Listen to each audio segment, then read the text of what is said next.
পুকুরে নতুন করে কী মাছের মিন কিনে ফেললাম সেটাই দেখো বন্ধুরা আজকের এই ভিডিওর মাধ্যমে। বন্ধুরা আগামীকাল আমি রোজি মাছের ব্রিডিং করতে দিয়েছিলাম, সেই ভিডিও আপনারা খুব ভালো রেসপন্স করেছেন। তো আজকের সকালবেলা চলে এসেছি আমি আমার মাছের ফার্মে। এসে আজকে দেখবো যে রোজি মাছ ঠিক কী পরিমাণে ডিম দিয়েছে। প্রথমে এসে দেখছি সব মাছ কিন্তু দৌড়দৌড়ি করছে, তাই সর্বপ্রথম আমার কাজ হলো মোটরগুলো বন্ধ করতে হবে। তার কারণ মোটর না বন্ধ করলে রোজি মাছের ডিম যতই কাছ থেকে দেখো তুমি কিন্তু বুঝতে পারবে না যতক্ষণ জল নড়বে। তাই মোটর বন্ধ করলে জল নড়াটা বন্ধ হয়ে যাবে। এবার আমি খুব কাছে গিয়ে দেখব যে রোজি মাছ ডিম দিয়েছে কিনা। একটা একটা করে প্রত্যেকটা পেটেই দেখছি, কিন্তু একটা পেটেতেও বন্ধুরা রোজি মাছ আজকের ডিম দেয়নি। মনটা কিন্তু আজ খুব খারাপ হয়ে গেল, জানি না ঠিক কী কারণে রোজি মাছ ডিম দেয়নি। তো তারপরে আমি সাইকেল নিয়ে বেরিয়ে পড়লাম মাছের মিন আনতে। চলে যাচ্ছি আমি আজকের গগন গোয়ালে। এসে দেখি মাছ আমার জন্য প্যাকেট করে তুলে রাখা আছে।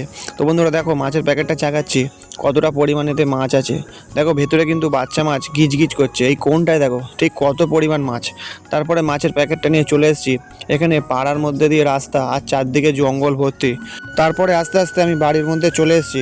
এসে আমার সর্বপ্রথম কাজ হলো মাছগুলো আপনাদের ভালো করে দেখানো। তার কারণ সেখানে তাড়াহুড়োর সময় আপনাদের দেখানো হয়নি, তাই মাছের প্যাকেটটা বার করে খুব কাছ থেকে ক্যামেরা নিয়ে যাচ্ছি। আপনারা একটু ভালো করে দেখুন। দেখুন বাচ্চা মাছ কিন্তু এই কোণ আর ওই কোণ করে ভর্তি হয়ে আছে। তারপর প্যাকেটটা রেখে দিয়েছি জলটা নড়া কমে যেতে। এখানে দেখো ঠিক কত পরিমাণ বাচ্চা। বন্ধুরা এই মাছটার নাম হলো রাইকিন। এটা গোলপিসেরই একটা প্রজাতি, কিন্তু একটু দামি মাছ। এই প্যাকেটটায় মোট মাছ আছে 2500। তো মাছগুলো ভালো করে আপনাদের দেখানোর পরে এবার প্যাকেটটা নিয়ে চলে যাবো আমি পুকুরে সিজন করতে দিতে। তার কারণ যেহেতু মাছটা অনেক দূর থেকে এসছে, আর এই রাইকিন মাছ যখন ব্রিডিং হয়েছিল তখন এই মাছটা কলের জলে ব্রিডিং করা হয়েছিল, তাই সেই জল আর এই পুকুরের জল দুটোই আলাদা। তাই এই বাচ্চা মাছের প্যাকেটটা পুকুরে বেশ কিছুক্ষণ সময় ভাসিয়ে রাখতে হবে জলটা সিজন হওয়ার জন্য। তারপর আমি সাইকেলটা রেখে দিয়ে চলে এলাম হাতে করে বেশ কিছু ইঁটের টুকরো নিয়ে।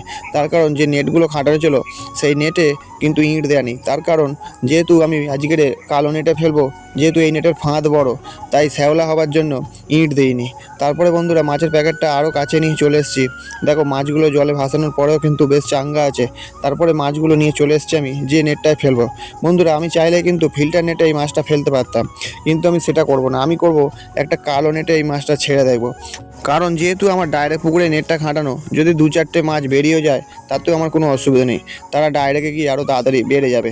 প্রথমে মাছের প্যাকেটটা আমি খুলে নিয়েছি, এখন আমি পুকুরের জল দিইনি। দেখো বন্ধুরা তলায় কিন্তু প্রচুর পরিমাণে মাছ আছে। এবার এর মধ্যে আমি পুকুরের জলটা বেশ কিছুটা পরিমাণ ঢুকিয়ে বেশ কিছুক্ষণ রেখে দেবো। তারপরে একবার এই প্যাকেটটায় হাত দিয়ে দেখবো আর পুকুরের জলের হাত দিয়ে দেখবো যে দুটো টেম্পারেচার যেন আমার মনে হচ্ছে একই হয়েছে।